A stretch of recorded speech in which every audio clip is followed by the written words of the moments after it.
అనేక రకాల రంజాన్ హదీసుల ద్వారా కూడా కొన్ని విషయాలు మనకు తెలుస్తూ ఉంది. వారు ఏదైతే లైలతుల్ ఖదర్ అనే రాత్రి ఉందో ఆ రోజు భూమి మొత్తం కూడా దైవదూతలతో నిండిపోయి ఉంటుందని ఇంకొక హదీసులో మనం చూస్తూ ఉన్నాం. ఒకసారి దైవదూతలు ఈ ప్రపంచంలో ఏ విధంగా అయితే హజ్జు ఉందో అలా దైవదూతల హజ్జు కూడా ఒకటి ఉంటుందని పరలోకంలో. ఒకసారి హజ్జు చేసిన దైవదూతలకి మళ్ళా ప్రళయం వరకు వారికి హజ్జు చేసేటటువంటి అవకాశం దొరకదు, అంటే అంతమంది దైవదూతలు ఉంటారు అని ఇలా అనేక విషయాలు మనకి ఖురాన్ మరియు హదీసుల్లో తెలియజేయడం జరుగుతుంది. అంటే దైవదూతల సంఖ్య ఎంత అని చెప్పడం కోసమే ఈ యొక్క ఎగ్జాంపుల్ తీసుకోవడం జరిగింది. నిజం అల్లాహకు మాత్రమే తెలుసు.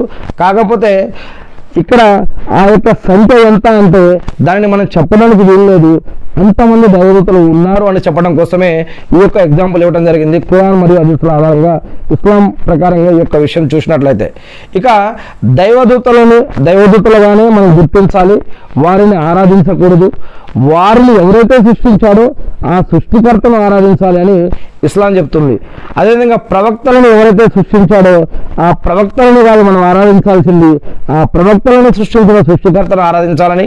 అదేవిధంగా ఈ యొక్క సృష్టిలో ఉన్న వాటిని కాదు, ఈ సృష్టిలో ఉన్న వాటిని ఈ యొక్క సృష్టిని ఆరాధించిన ఆ సృష్టికర్తను గుర్తించి ఆయన్ను ఆరాధించాలని ఇస్లాం గ్రంథం మరియు ఖురాన్ మరియు హదీసులు తెలియజేస్తూ ఉన్నాయి.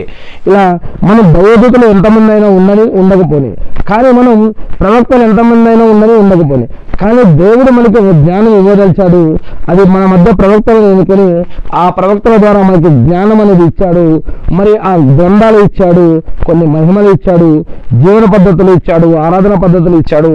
వీటిని తెలుసుకొని వాటి ప్రకారం మనం జీవిస్తూ ఆయన్ని గుర్తించాలనే ఉద్దేశంతో ఆయన ఈ విధంగా ఏర్పాటు చేశాడు. అంటే ఇక దైవదూతలను కానీ జిన్నులను కానీ దైవదూతలను కానీ మరియు ప్రవక్తలను కానీ ఆయన సృష్టించిన సృష్టిలో వాటిని కానీ వీటిని కాదు, వీటన్నిటికీ మూలం ఎవరు? ఆ సృష్టికర్త.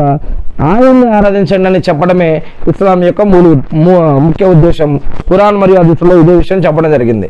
ఇక దైవదూతలు అల్లాహకు విధేయత చూపగలరా, అల్లాహకు విధేయత చూపిస్తారా అంటే అవిధేయత చూపిస్తారా? మరి విధేయత చూపిస్తారా అవిధేయత చూపిస్తారా అంటే దైవదూతలు అల్లాహకు అవిధేయత చూపించరు. అల్లా చెప్పిందల్లా తూచా తప్పకుండా ఖచ్చితంగా దైవదూతలు పాటిస్తారు.